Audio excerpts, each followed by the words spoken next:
This is Douglas Leese, and he helped arm two of the deadliest conflicts of the 20th century, but you've probably never heard of him, right?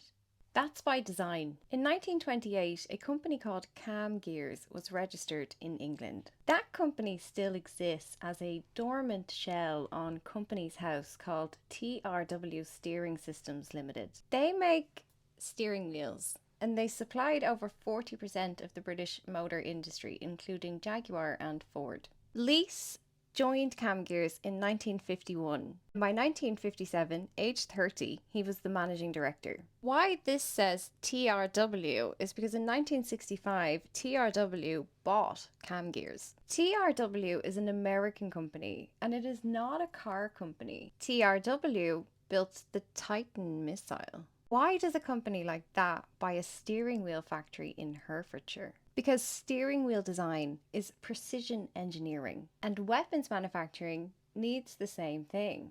Precision parts that do not fail under intense pressure. The engineering principles and the factory capacity for car manufacturing overlaps with weapons manufacturing. If you met him at a dinner, he might tell you he worked with car parts. And that sounds small, harmless, respectable. It is less likely that he would explain to you that his small steering wheel business was actually British national strategic capability. If you control precision engineering, you have a piece of how all vehicles are moving, including military vehicles. At the time, the press in Britain treated the Cam Gears TRW deal as standard market activity.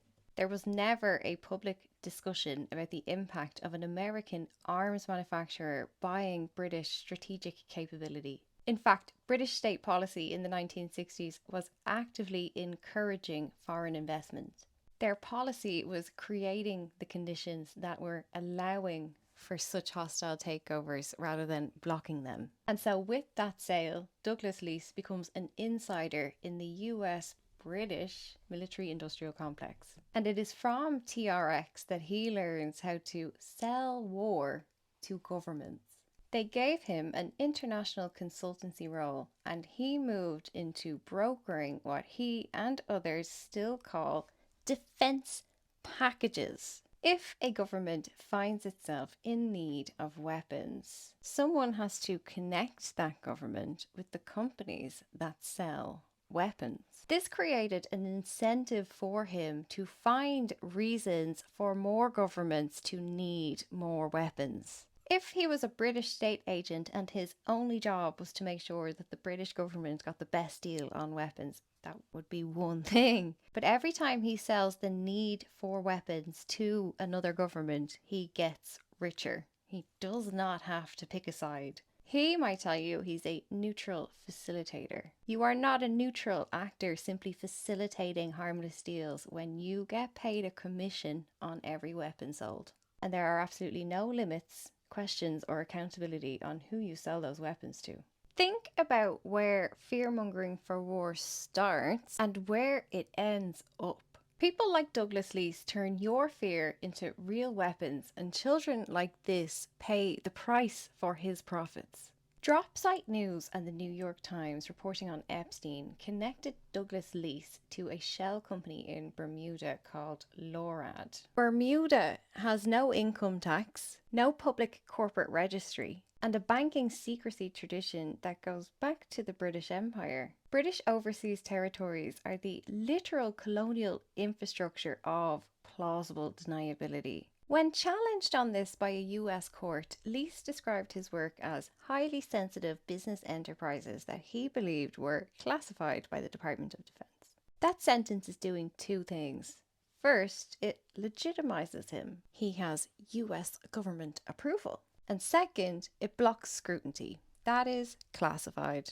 This website, Offshore Alert, does not exist because Bermuda shell companies are an acceptable and normal business practice. We have to have alerts to the offshore network because they literally use these shell companies to broker weapons deals. When Douglas Leese said he's selling defense packages, those two words are doing a lot of heavy lifting. He helped weapons manufacturers sell military kit through shell companies. If I told you this man's career was built on manipulating people with fear to get them to buy expensive, dangerous weapons, you might say we should lock him up. But because he wore a tie and he had a British accent and he sold car steering wheels first, when he walks in and uses reassuring tones to tell you he's here to help and that you need defending, your reception to the exact same behaviour changes completely. The word defence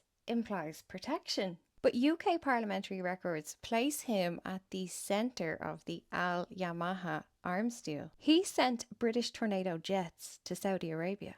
He brokered a deal between the Chinese Communist Party and Iran. He was a regular broker for companies like Boeing, and he presented their products as a mix of civil and defence. This further diluted accountability and tracing in the arms trade because half the parts get sold to governments as aviation materials.